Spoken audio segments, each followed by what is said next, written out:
right, welcome to another episode of These Are the Aesthetics. I go by the name of Cheech, a.k.a. the ladies' favorite broadcaster, a.k.a. the birthday boy, a.k.a. Yeah, man, I'm here for a good time, not a long time. And I go by the name of Gary, a.k.a. In Gary Trust, a.k.a. the sneaker guy, a.k.a. support black-owned businesses, a.k.a. staying neutral today. Okay. By the way, I peeped you try to outdress me today, so. All right, can we discuss that? So, like, I'm not gonna lie, you let me down. I let you down. Because, like, for the people that don't know, every time it's like literally lower than 75 degrees, Cheech is gonna find any form of Bill Cosby sweater, any form of collegiate sweater, anything with a hood. Bro, you own 80 hoodies, and the fact you didn't wear one today is actually insane. You know what? I wanted to just keep things like, I don't know, just simple today, like all black. Okay. I didn't want to do too much. When I walked in, I thought that was a homage to Clark Kent. I'm like, all right, I think coming in to say salute. But well, that is your RIP to Clark Kent. But nah, like I was literally just like I was trying to be on my little pastel. I was trying to match your energy. Cause I thought you was gonna come in bright. Cause you're the birthday dude. You thought I was gonna go flamingo on him? Well, I mean, but you know. But how are you feeling on your birthday? Happy birthday, by the way. Thank you. I feel great, man. I'm overjoyed. I'm excited. I'm happy. Yeah, man. Another year wiser. I'm not gonna call myself old. You know. I've been having an attitude of gratitude, if that makes any sense. I was surrounded by loved ones, family. I received a whole bunch of DMs, messages. My mom sung me happy birthday this morning, so I'm good. I'm good, bro. What was your dad's reaction to your birthday? My dad is so stoic that he'll just say, "Hey, son, happy birthday," but he's not. He's not gonna write the long messages, the heartfelt thing. Did he give you like the Jehovah's Witness good day? Yeah, good. Yeah, he's very straight to. He's a man's man. He's straight to the point. No emotions, no feelings. That's just it. So. Yeah, I hear that, man. Like, honestly, like, on my birthday, like, I know you guys love to call me a homebody and shit, but it's like, I think going out on your birthday is overrated as fuck. I don't know what it is. Oh, my God. I think it's overrated, bro. He goes to relationship. Bro, I'm sorry, it's overrated as fuck. Maybe because I'm saying that because, yes, I am in a relationship. But it's like, I don't know, like, when it's my birthday, I only want to be surrounded by people that I know that loves me and would take a bullet for me.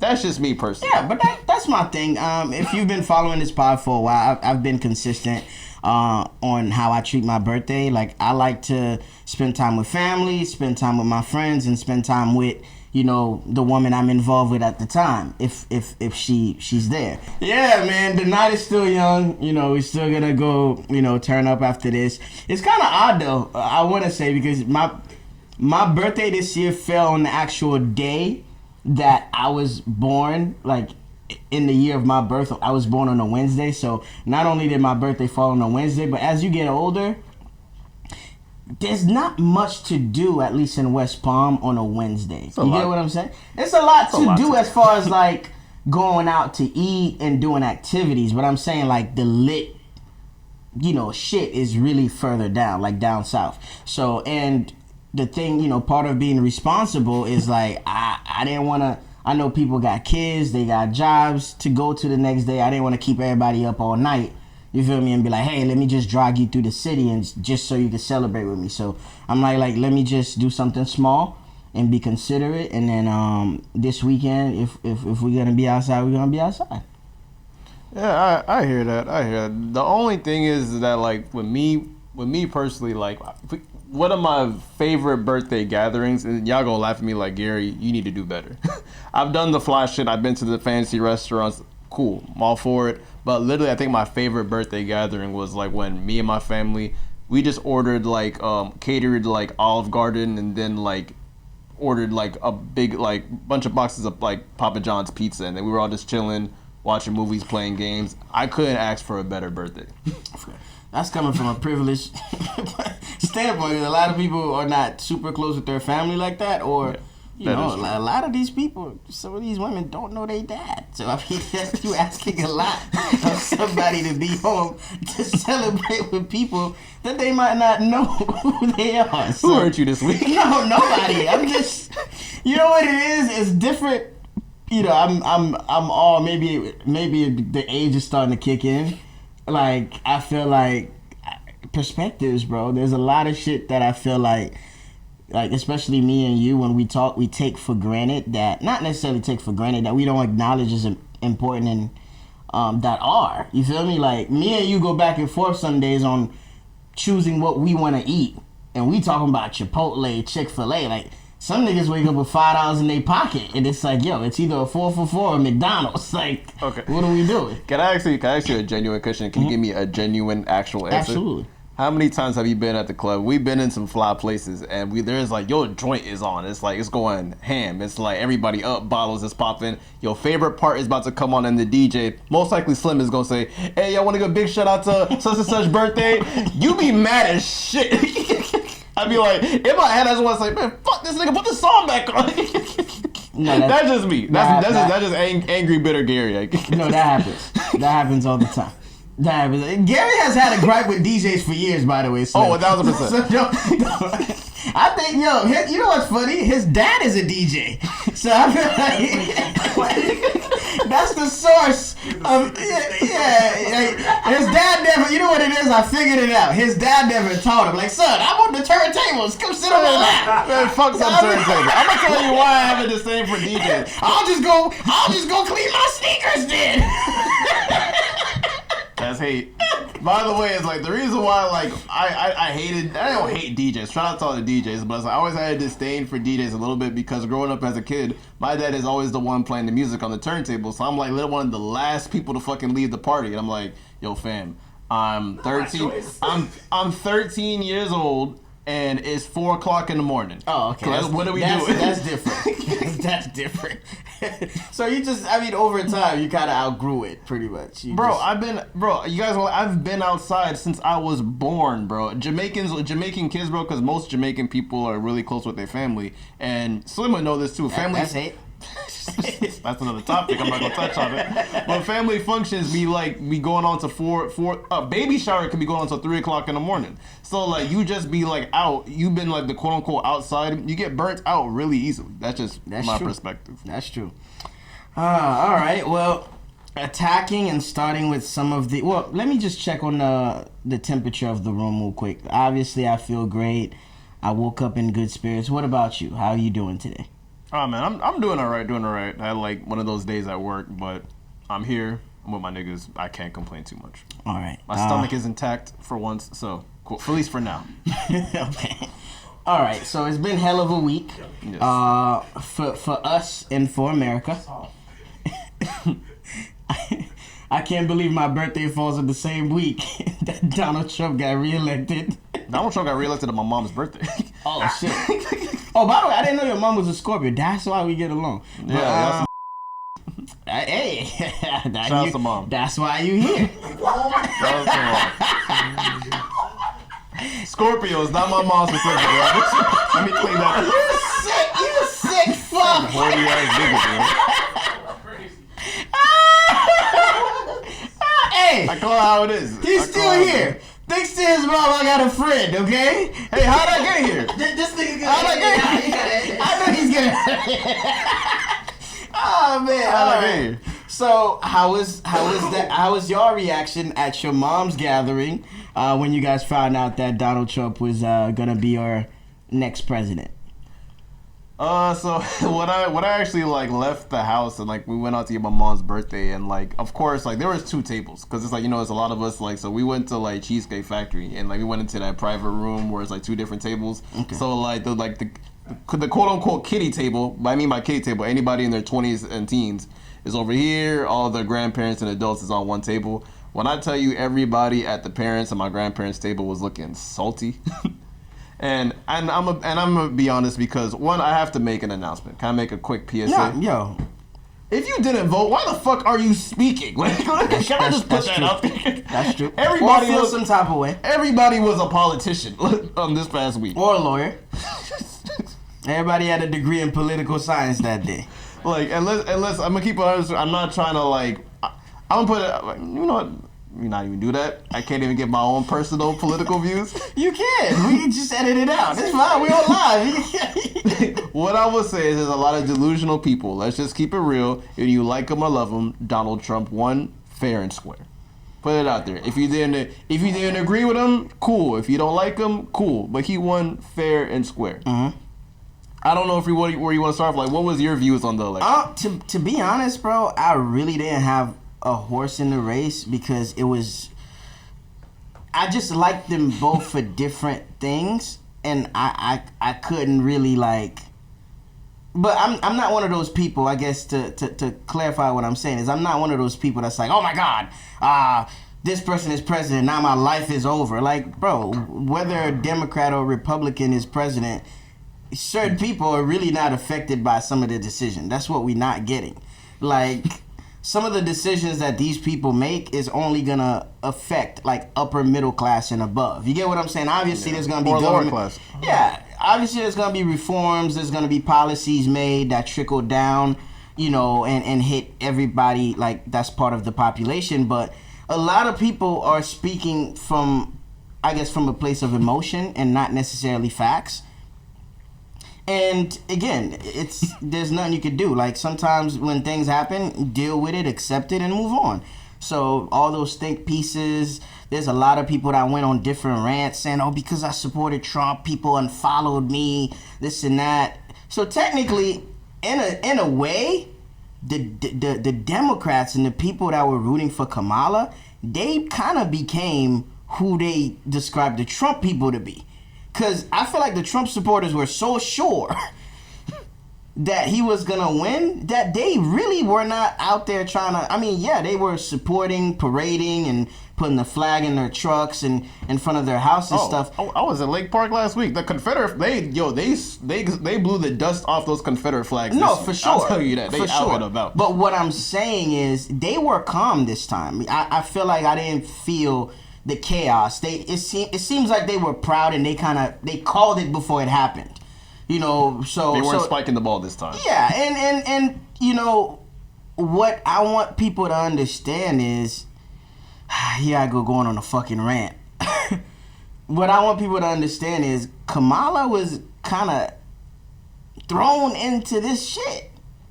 Like, I'm not saying she didn't do a good job with this shit, but it's like she kind of stepped in for Biden, you feel me? Midway. So I don't think she had enough time to prepare. A lot of people felt like she was unqualified because she was not nominated organically. But she did a good job, you feel me? Like, she did what she had to do and represented her party to the extent that she should have. And Donald Trump did his thing too and won. So, yeah. So what's next? I think both parties like went wrong because one, like, with what everything that's Trump saying, what I can't stand about Trump supporters, bro, is like they're like, oh, you're taking everything he says too literal. He's the elected president. I'm taking everything not with a grain of salt.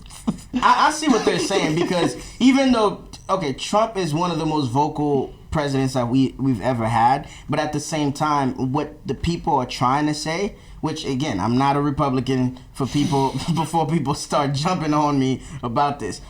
Like, decisions don't just get made. Like, the president can veto something. The president can make, and give an executive order at times. But most of the decisions get ran by a group of people. Like, he has a cabinet.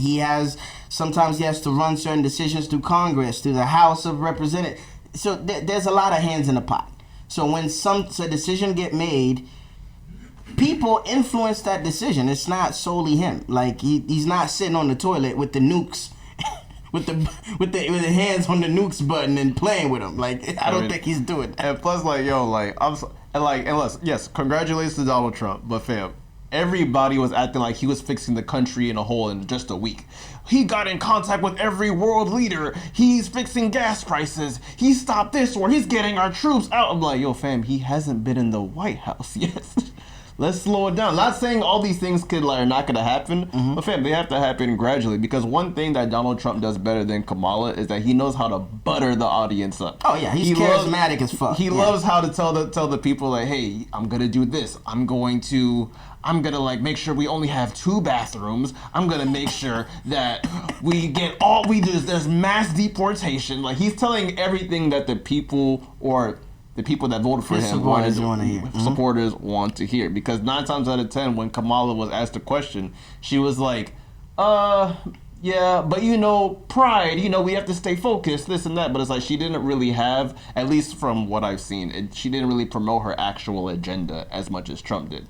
We knew exactly what Trump wanted. We knew Trump was going to get it back in blood. He wants revenge on everybody that freaking made him take a freaking mugshot. I'm sure that's one. He wants to stop, he wants to lower prices, get a better economy. So, and he kind of played his cards right by going on the right platforms, Joe Rogan. Mm-hmm. Trump played ball. Let's just say. Yeah, he did. And honestly, bro, America, like since I've been living here, we love a good underdog story. Is Trump an underdog? What I'm saying is he lost last time, and he felt like the odds were against him, and people like to. People like America that. Comeback story. Yeah, America love a good comeback story. Like, why do you think Cowboys fans act like they're gonna win the Super Bowl every year? No matter who they got. They change one coach, get one more player. They change their jersey. We did it. We're doing it this year. You get what I'm saying? Like the Lakers, like no matter what, there's just certain things that America like stand on and they believe, and it's like if you say the right shit, they gonna stay behind you. But at the end of the day, to wrap this all up with a cute bow, I got one last take. Save your money, invest, get a gun if you have to, and stay the fuck out of people's way and be a kind human being. I promise you're not gonna welcome any bullshit if you don't put bullshit out in the world. That's it. One last ignorant shit I've been hearing all week. There's a lot of people that said, oh, I didn't vote because I know my vote doesn't count. Fam, there's a popular vote, electoral vote. Like, just go out and just vote. And then you know how I know? Like, I think, and yes, I'm taking shots at everybody. I'm pretty sure out of all my peers, I can probably maybe count 3 that went out and voted, and are still want to have arguments with me about politics, which is crazy to me. That's true. So one thing that I want to say is how I know that people didn't vote is 2 things. Fam, it's 2024 and weed is still not legal.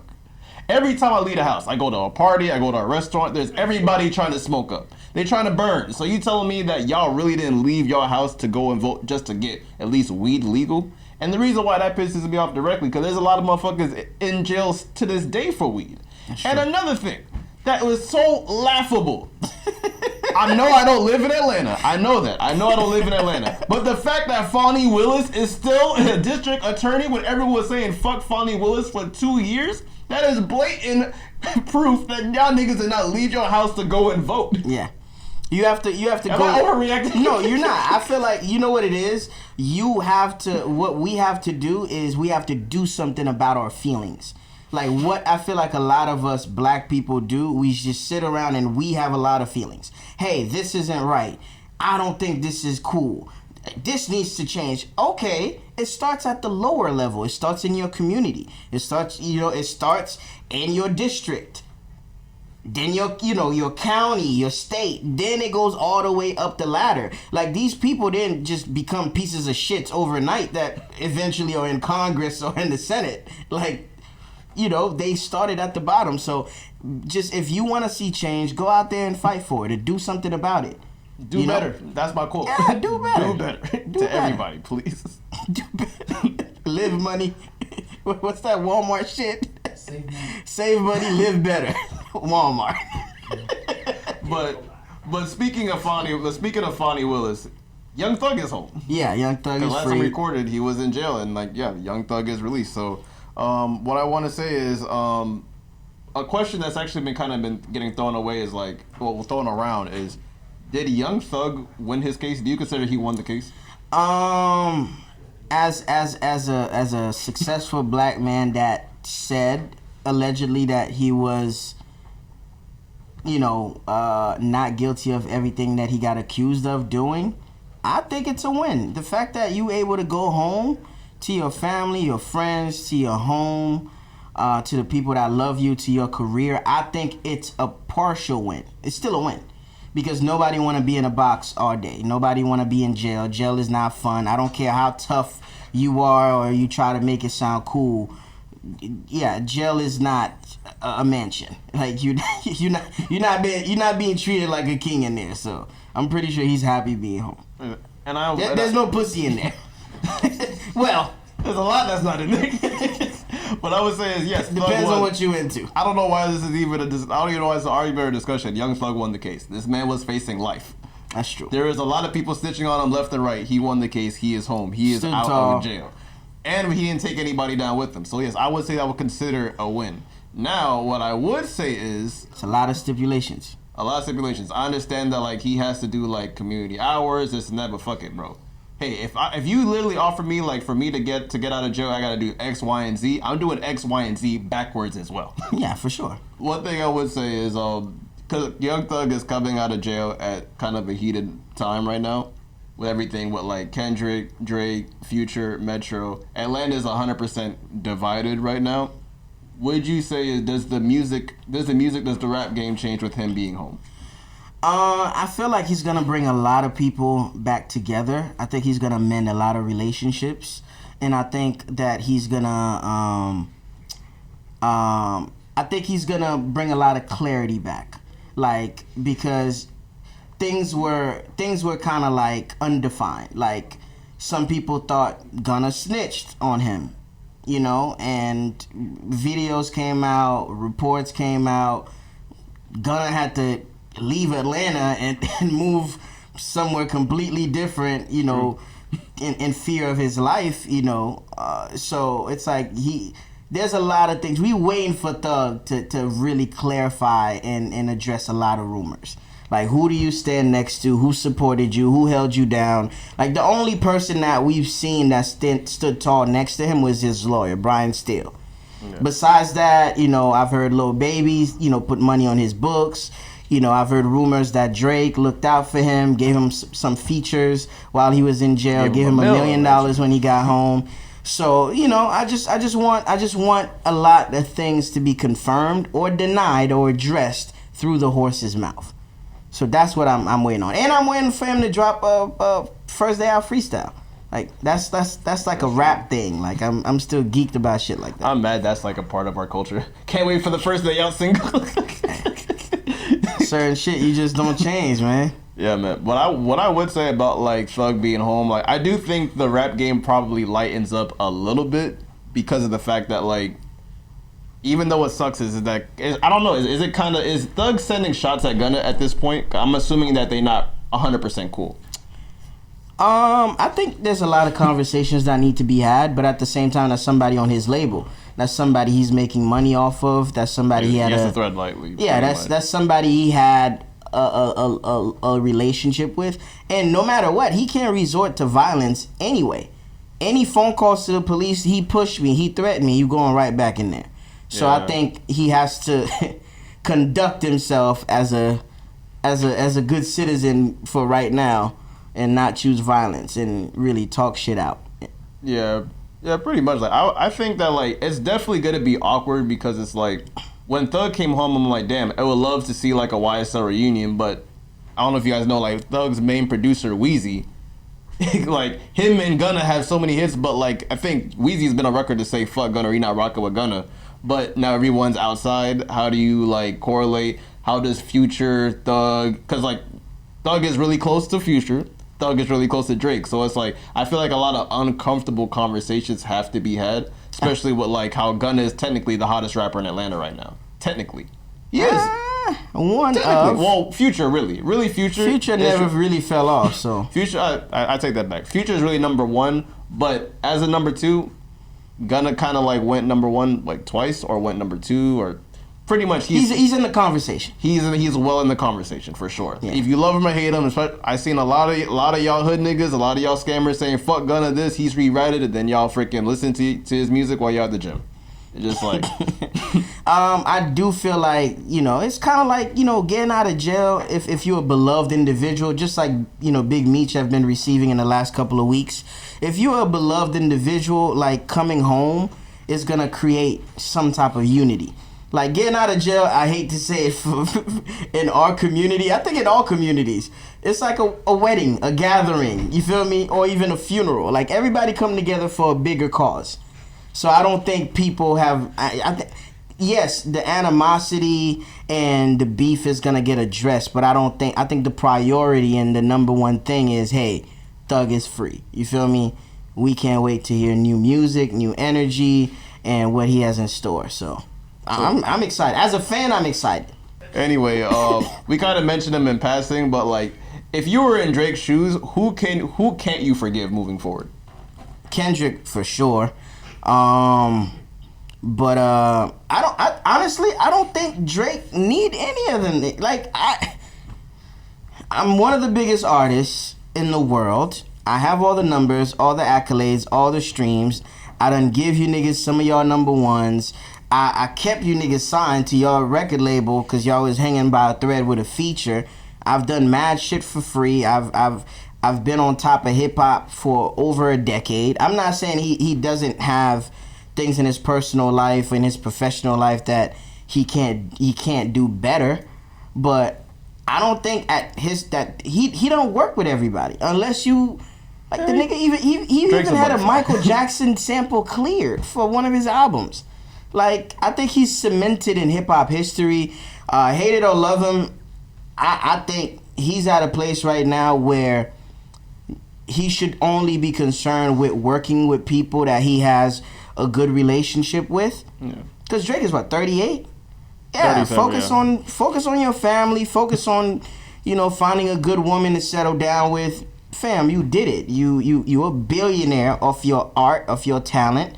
You have a private jet. A whole city is behind you. You influence my generation and so many other generations. Like, bro, I think it's a moment to celebrate.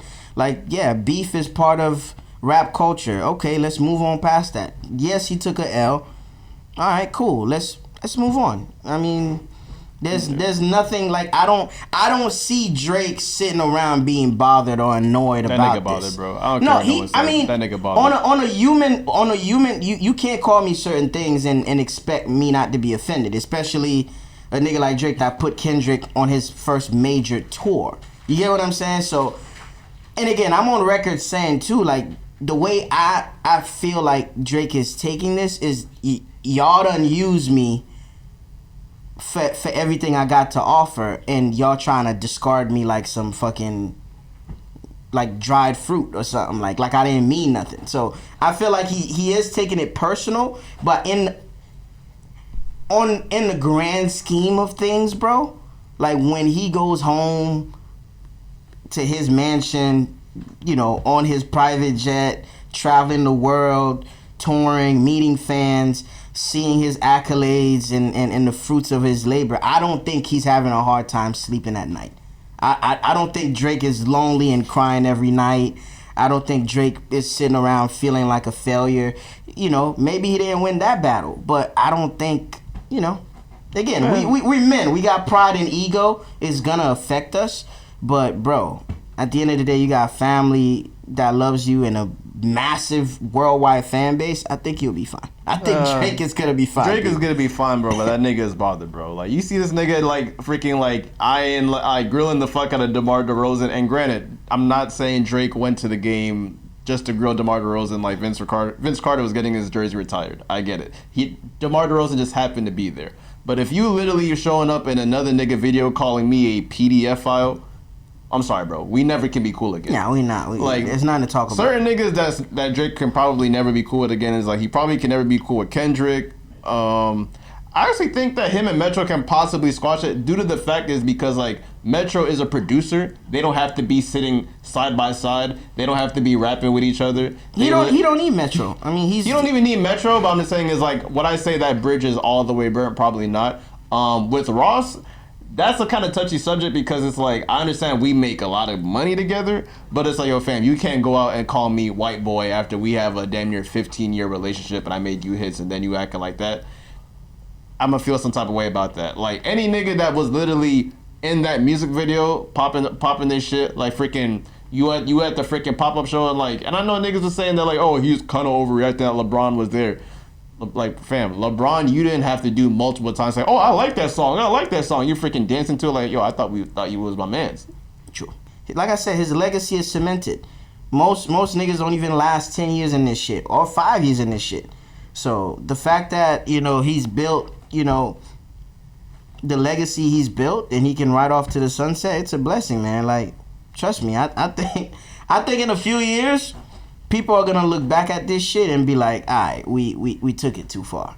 Like, we overdid it. Like, you don't have to kill a nigga, dance on his grave. Like, you feel me? Like, we didn't have to do all that. Anything can get squashed. But in other news, you know, as you can see that like Kai Cenat is going on his marathon, subathon, whatever. He's like streaming for 30 days straight, doing crazy numbers. He's having all kinds of people on there, having a bunch of celebrities. Once again, shouts to Kai Cenat. He's killing it, putting black people in a different light. I love it. But so one thing that came up in the news now is that I believe her name is Halle Bailey. Yeah. Halle Bailey and DDG, they have a child together. And so DDG actually went on Kai's stream with the baby. Okay. And if you guys don't know, there's like, on Kai's stream, there's probably like 200 to 300,000 minimum on this nigga stream consistently, no matter what time of the day or night it is. Up to millions sometimes. It is freaking lit 24/7. So there's a lot of eyes on DDG and his baby. And then Halle went to Twitter, which, not gonna lie, I didn't like personally, but we'll discuss it. But she went on Twitter saying that she felt some type of way. She didn't approve of the baby being on Kai's stream. Now, what I would say to that is that, and I know like she got like a lot of backlash, even to the point she even apologized on Twitter, and DDG did the mature thing. He cleaned it up. Hey, yo, stop bashing her, this and that. Like, she's a mother. Cool. Mm-hmm. Now, my raw, honest thoughts, I low key think the internet kind of got that one wrong, because it's like, I know y'all love to say, Gary, let's pander to the women, but if I'm being 100% honest, if I'm being 100% honest, bro, that's the mother of her child. How I look at it is like, all right, I understand that we both have posted our child multiple times on social media. I get that. But fam, if you literally are just going on one of the biggest stages on the internet, I think I should be aware. Because just off the little shit. Because say if like, hey, the baby's on there, what if there's a brand or a freaking clothes or a t-shirt or a little beanie the baby was supposed to wear? Maybe that's possible checks. Or even possibly is the fact is like, hey, didn't like our child has possibly a upcoming fever or this and that. They had certain conversations. I'm like, hey, maybe I would just want to be in the know. And this is what some of I don't have kids, but I'm pretty sure this is probably something that all co-parents have to possibly deal with. It is a little iffy. It is a little iffy subject. This is what I always say, and all my friends know this about me. If people that love me, that I know personally, have my number, if you try to take anything that we're going through or anything you feel to social media, that's literally is gonna kill the friendship, the relationship, or whatever we got going on. Because I think that's extremely corny. It ain't nothing to pick up the phone and make that call and be like, yo, I ain't like what you said. I ain't like this and that. Like, let's talk about it. What was going on? What was going through your head? This is my opinion. This is my perspective on what's happening. What's yours?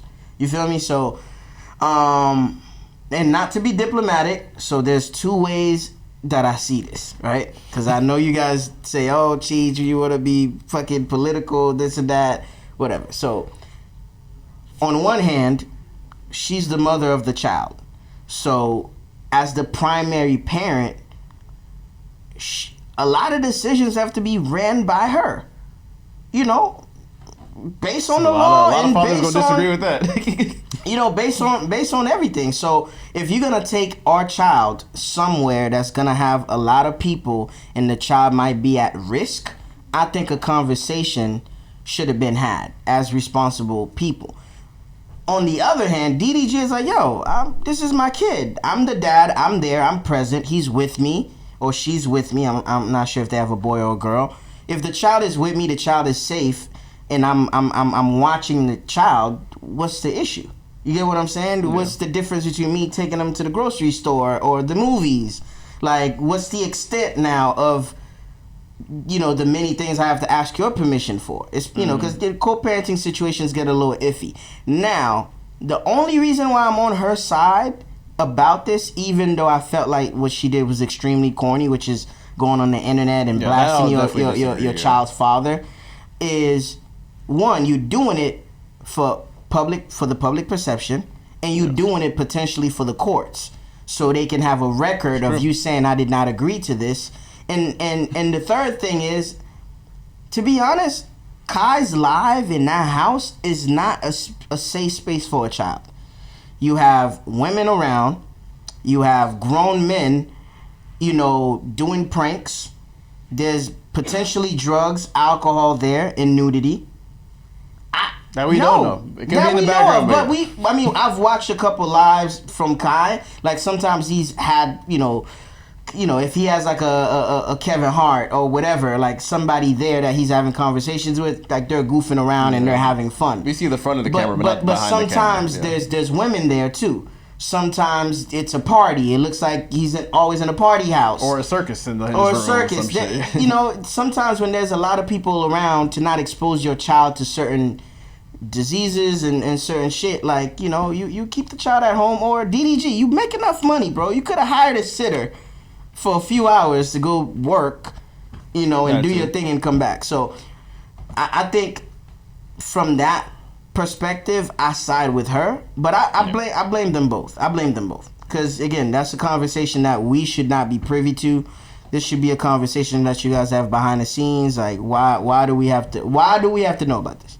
No, yeah, I absolutely agree. Like one thing I wanted to say about it, where it's like, I just hate seeing like parents just arguing about their child like just on social media. I just think it's corny.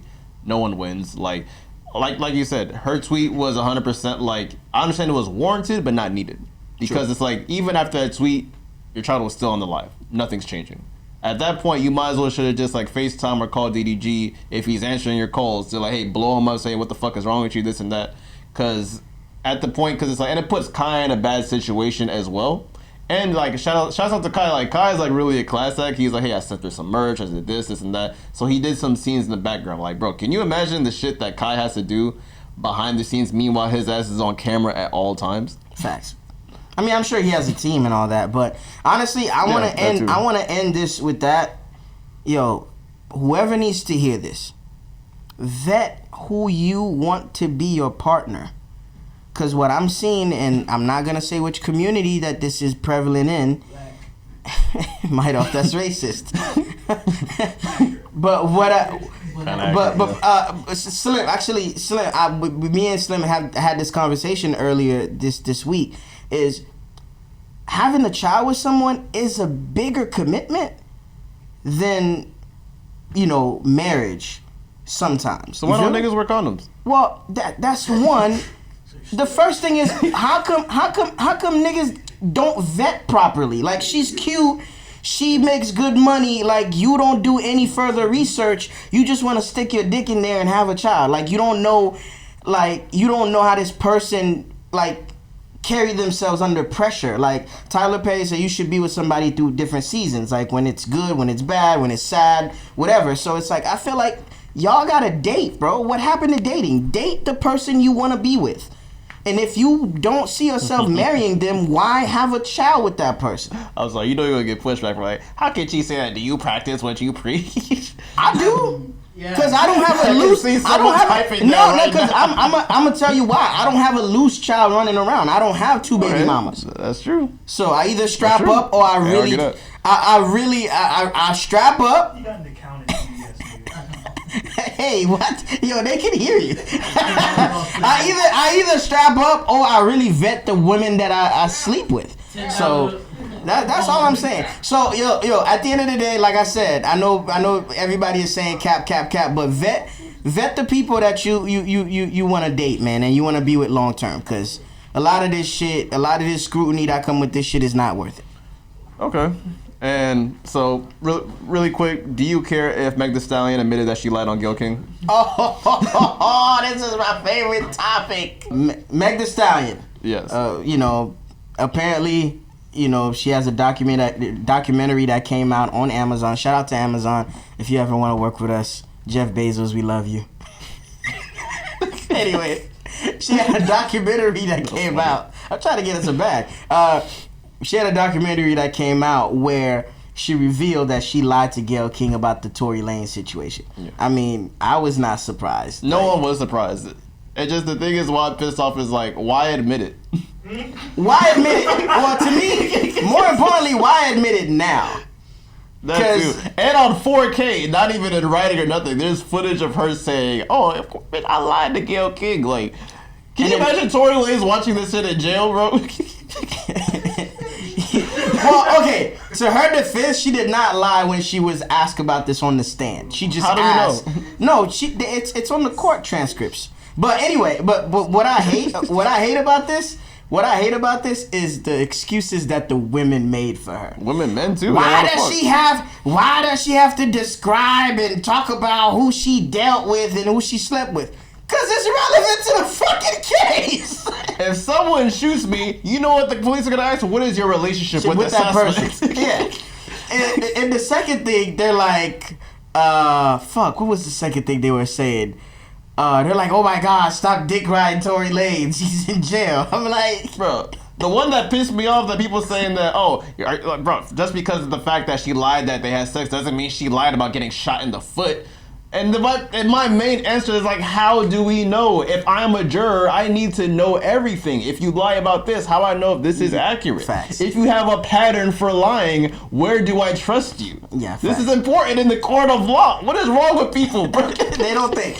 I think people just side with who they like, Pretty and much. then they say fuck the other person. But I mean, we're not stupid. Tory Lanez is not some geek that was running around here. You were dating this guy. So part of dating someone is having a sexual relationship unless you're waiting for marriage.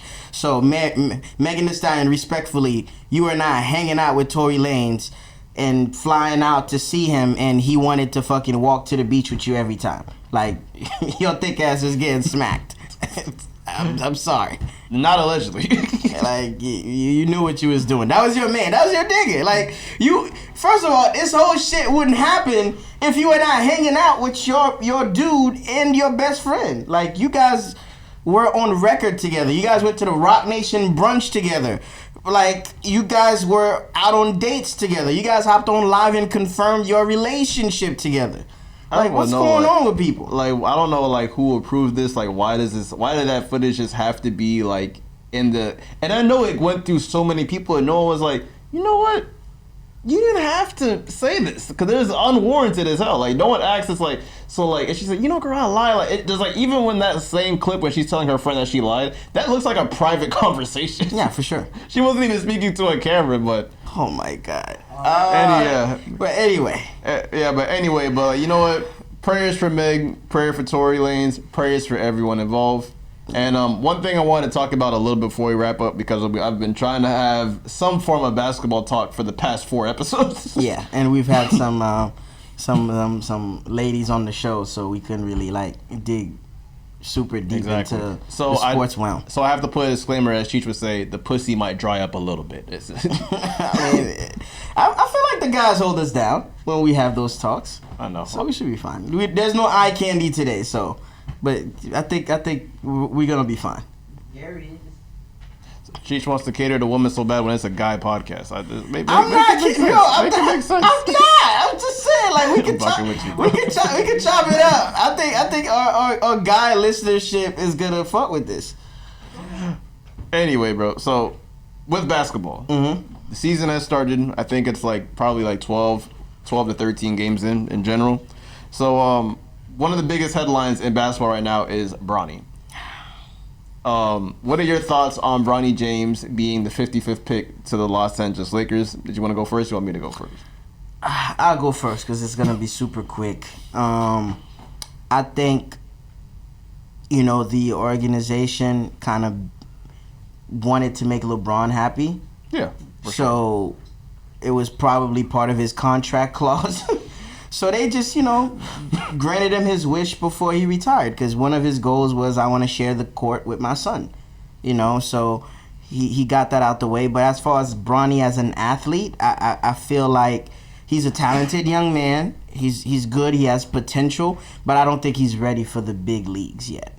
I think if he stayed in college for maybe a year or two more, or he was he went in the G League for a little bit before he went on that big stage and those bright lights, I think he would have performed better. But hey, I don't think he loses here. Like, at the end of the day, you LeBron's son. Like, he's gonna make sure you're in the best position. Like, your dad is a billionaire athlete. He's probably gonna go down as one of the greatest basketball minds and players of all time. He might fuck around and own a fucking team. Like, LeBron could buy a compound. His son's house could be part of the compound. You feel me? They still live together. Yeah, so he's set for life, and he's getting his own money on the side. Like, he's a brand darling. Like, he's always gonna get the Beats fucking commercials. He's signed to Nike already, and Rich Paul is his fucking agent. So I think he'll be fine. I think a couple more years, like, he could go back in the league and create his own legacy. But it was a dope moment to see as a basketball fan, and what a closeout, to LeBron's legacy and career. I think that was dope. I think it was a dope move. So what I want to say is, like, I'm very happy at the fact that I think this is the first time in NBA history where a father and son is in the same league at the same time and on the same team. Facts. Which is amazing to see. And I love how people was clowning Bron because when Bronny first checked into the game during preseason, LeBron did a full court press went all the way up when his son was all the way up there, and the nigga said, "Yo, LeBron hasn't done a full court press in about 15 years. He was just thirsty for that side by side pick." Yeah. Hey, bro, I'm all and rightfully so. Rightfully so. Hey, bro, do all the above. Now, my only issues with Bronny now, where it's Bronny did a huge sacrifice by letting the Lakers draft him at the 55th pick. And one of my main issues is that the NBA, in my opinion, is rolling out the red carpet for him a little bit too much. Because first of all, he made his first points in the NBA in Cleveland, and rumor has it they gave him the net that he actually scored the bucket on. They took the net off the rim and gave it to him. I'm Cleveland, Ohio, his dad. Which is cool. Now he's going to the G League for development, which is okay. But here's another thing now. Bronny only has to play at home games for the G League. So he's not really has to leave California, and he still gets to be on the bench on the Lakers. So he's a part-time G League player. He has a guaranteed Los Angeles Lakers contract. So he doesn't have to go into a Motel 6 or a Marriott where the G League players Hell no. play. He has his own personal security. And it's yo fam, it's I'm all good with nepotism, but I saw someone say on Instagram that they literally treating Bronny as a Make-A-Wish Make-A-Wish kid foundation. At the end of the day, LeBron gave his whole life to this shit. So if that's the perks that come with it, fuck it. If I work my whole life, put $1 million plus in my body every year, I'm on year 22 or 23, some crazy shit like that, I'm the greatest to ever do it, or one of, yeah. What the fuck? I don't care if my son is a bum. You better put him on that motherfucking court. What you mean? We work hard so our kids don't have to. I know it's unfair to another kid that dedicated his whole life. You feel me? But hey, your dad is not LeBron, nigga. Sit your ass down. Work harder. Celebrate. Celebrate. And now, another thing that's been making your mom should have picked better. What the fuck? What you want me to tell you? Yeah, that's true. Another thing that's been sweeping headlines that, as you guys know, Paul George has been, he's on the 76ers now. And so Joel Embiid and Paul George have both came out and said that, hey, we not really, I don't really be in the mood. I don't want to play back-to-back games. These diva ass niggas, bro. Now, I need a quick ISO on this topic. Oh yeah, go crazy. I know it feels like I've been ranting for an hour, bro. No, but a lot of shit has been going crazy on my timeline. That's the purpose of a podcast. Go crazy. I just want to ask y'all, there's niggas on this planet that's getting paid $200 million to work a part-time job. Yeah. That's the shit that's wild to me. And then, as an organization, how can you say fuck you to the owner, fuck you to the fans to play when you feel like it, and on top of that, to still be injured in the playoffs? That's the shit that be wilding me, because it's right now, I think Joel Embiid, they're I think 11 to 12 games in. Joel Embiid has played one game. Paul George has literally been played, I think, 4. And the game tonight that they have, both of them are not playing. They're sitting out because it's a back-to-back. Now, as a Philly fan, how am I supposed to react to that? I think too much of anything is bad. So I feel like give the players a voice. Now you give them a big voice. Now it's like they taking advantage of it. Like, I get it. You got to rest. You know, you load management, whatever. I get it. You feel me? But fam, if you make 200 M's plus, I think you could afford the right doctors. I think you could afford the right nutritionists. Like, what are you doing on the offseason? The right chefs. You can work out. You could get your body up to a point, to a healthy point where you don't have to bitch and complain and make excuses. Like, I never heard Kobe do it. I never hear LeBron. Like, LeBron will bitch about some fouls or some stupid shit on the court. But he shows up and gives his best every night. And there's a bunch of other athletes that are not, as popular as them two that I mentioned, that really take this shit seriously. It's just, like I said, I'm on record again saying the last time we had NBA talk with Naeem, these niggas joined the league for different reasons. It's not for a ring. Clearly, that's clear as day. It's Some not for niggas a ring want a ring. Some niggas want the life-changing money to get fly and fuck the models and the bitches. Some niggas just wanna just hoop to prove that, you feel me, they them. Some people wanna compete. Some people wanna, go to the Olympics and prove on a worldwide level they're them. So I feel like the NBA and sports in general in the last few years, I know we fashion niggas is gonna sound hypocritical. It's been a runway. Niggas want to model. Bro, the Wizards is not even a real basketball team. Fly your favorite bitch to the game. You feel me? You fuck the models on your spare time. And I blame niggas like John Wall. I blame niggas like James Harden for that trend. You feel me? But yeah, everybody want to get fly, show up when they want, really ball out when there's a baddie in attendance. The boys is not. I feel like they make too much money to care. Bro, it's the NBA has literally been a joke for the past couple of years, and people wonder why the NBA Finals is never as big as the Super Bowl. Is because like y'all niggas just don't want to play. Like half the freaking superstars that are literally in the league are not even playing. I knew last year the NBA is full of shit. Is like is nowhere near a football game as far as being televised. The Celtics and the Bucks were literally playing each other, and it wasn't even on a national televised site. Like, yeah, man, it's a lot going on. I think the heart is not in the game no more, and if the passion is not there, if y'all don't have the passion and I can't see it, then I'm not gonna subscribe to something that y'all don't even believe in. Like, what's the point of checking it out, buying jerseys and being a fan if none of y'all want to show up to work? You gotta give me a reason to become a fan. Mm-hmm. And then real quick before you leave, do you have any thoughts on Allen Iverson's and D Wade's statues that's been given up? You know I'm a big Allen Iverson fan. You know how I felt about that. Again, it's a great honor. We have to kick the door in at some level, at some degree. But yeah, they try them boys.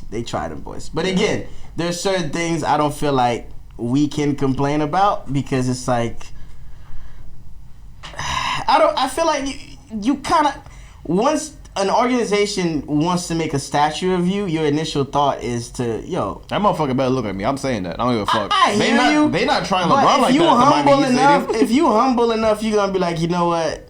All right, thank you for the honor. Let me go about my business. I know he full of shit. Cause say if the city of Palm Beach, you want to name a street after you, and they fuck up your name. You saying something? That's different. Because you could easily fix my name. But if you build a whole statue, I'm not gonna tell you, hey, take it down, rebuild it, get my angle right. Fam. The statue got to be taller than me. Let me just say that. First of all, if they ever build a statue.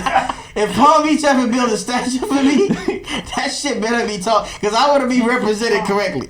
If the statue is not 5'10" and up, that's not crazy. My statue. That's crazy. That's hate.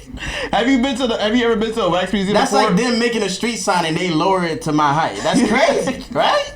Put the regular motherfucking street sign. Niggas is running that stop sign every day. That's crazy. All right. You think it's a joke? On my birthday, you gonna do that? I bet. Man. I think it's a huge honor.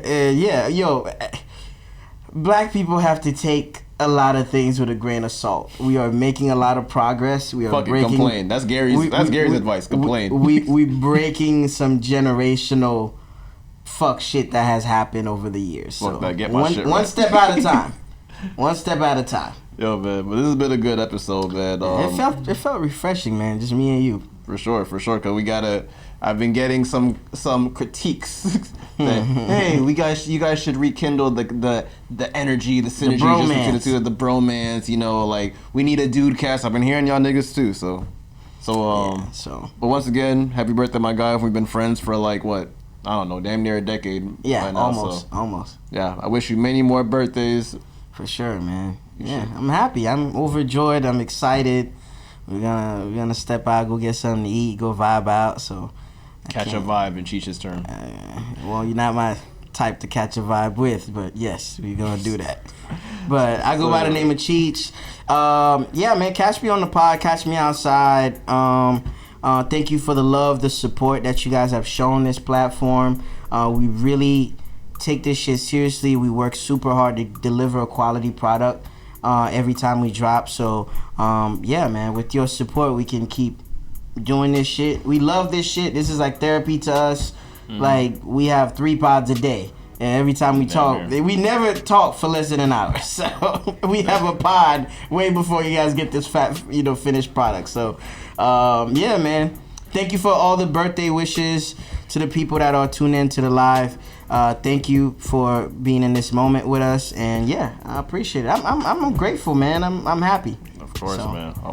Once again, happy birthday, my guy. And I go by the name of Gary, aka In Gary Trust, aka Sneaker Guy, aka Get Your Shit Together. Facts.